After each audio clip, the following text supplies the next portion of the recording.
Hi everyone, I just saw 2001, not only for the first time, but on the big screen. And it has been an incredible experience, and I want to tell you what it's like to see it when all you've ever seen are clips, and to see it on the big screen. A shout out to the Prince Charles Cinema in central London, which has been under a lot of pressure recently, and which shows these older films on as they're supposed to be seen in the cinema. Long may it survive, look it up, donate to it, keep it going. Uh, 2001, what can I say? This was so mind-blowing because first of all it was four extremely adventurous and clever films in one. So you had a first film that's about effectively the fall of man, a kind of Garden of Eden story where man discovers knowledge and falls, but that moment is rendered as a bone being thrown up.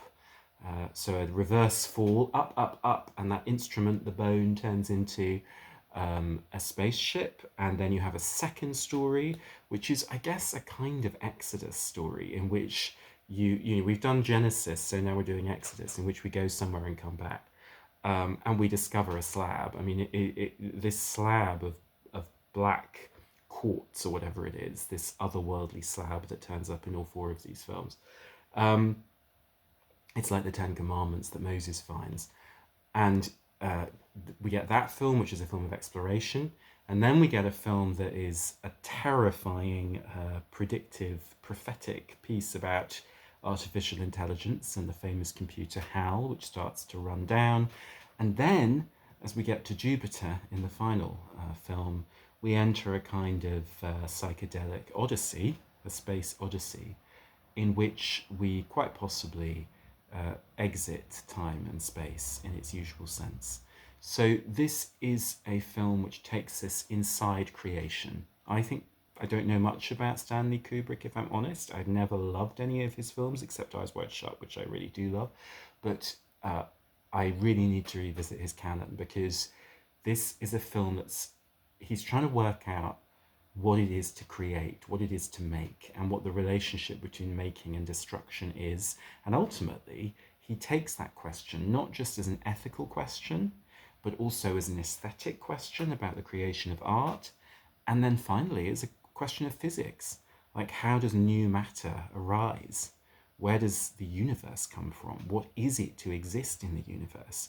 So it's got to be one of the most ambitious films ever made, because you could look at these four films again as kind of like ethical questions about making in the first film, which is where as soon as the early, still kind of ape man, as soon as he discovers instruments, he picks up a bone and realizes he can use it to smash other bones. He instantly uses it for violence, and we get the first murder. We get, like in Genesis, Cain. We get the first killing. So, in other words, what are the ethics of creativity? How linked to destructiveness is it, and how do we separate them? And then in the second film, we get, I suppose you could say, in the second story, we get a kind of aesthetics of creativity.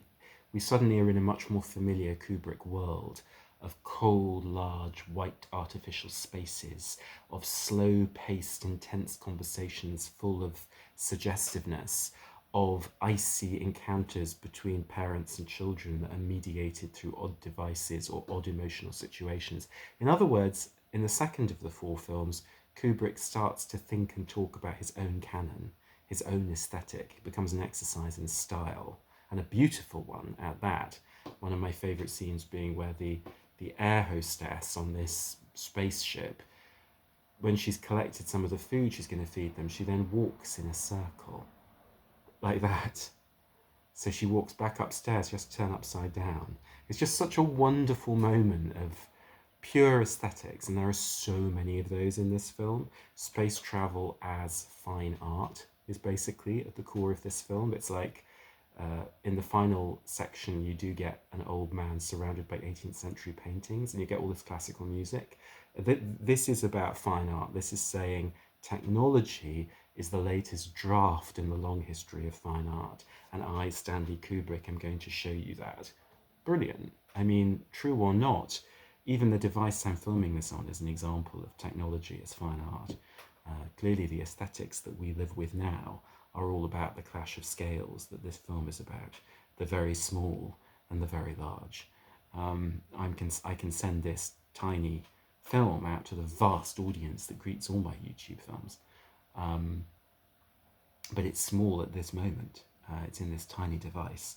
So he's sort of meditating on technology and art in that second film, and then in the third one, about how the evil robot, who may or may not be evil, he's looking at it as a social, ethical, and aesthetic problem. It really becomes the fullest of the three films, because it's about how do you handle violence, how do you handle the unpredictable, and what value do you give human life? What is human life compared to technological life?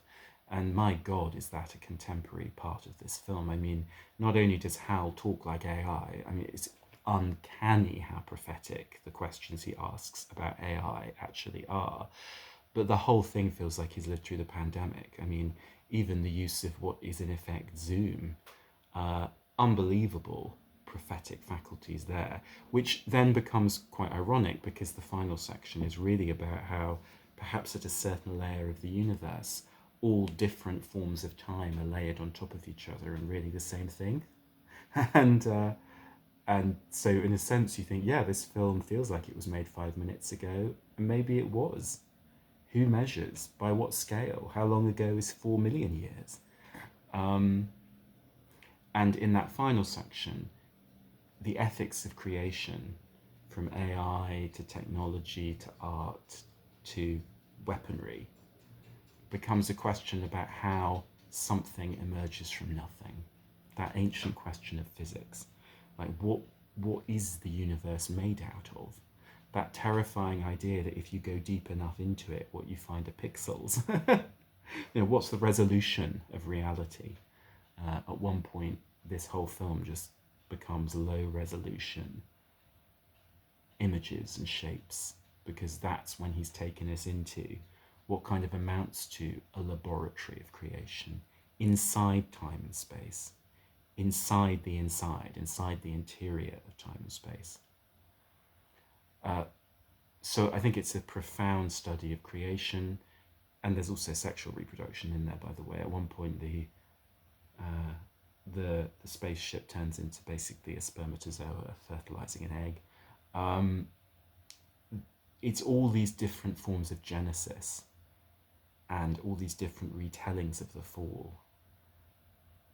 So it's exactly what it seems to be, the most ancient narrative from the dawn of man, completely simultaneous with the most glossily contemporary, modern, futuristic narrative about space. There must be infinitely more things to say. I don't think I've been so thrilled in the cinema for ages. I mean, that's what surprises me about this film, is the density of it and the fact I never got bored. It's so overloaded and so slow at the same time, but not once did I want it to stop. So the thing that doesn't surprise me is that everyone was right and Stanley Kubrick is a genius, but the thing that does surprise me is that it has not aged. Thanks.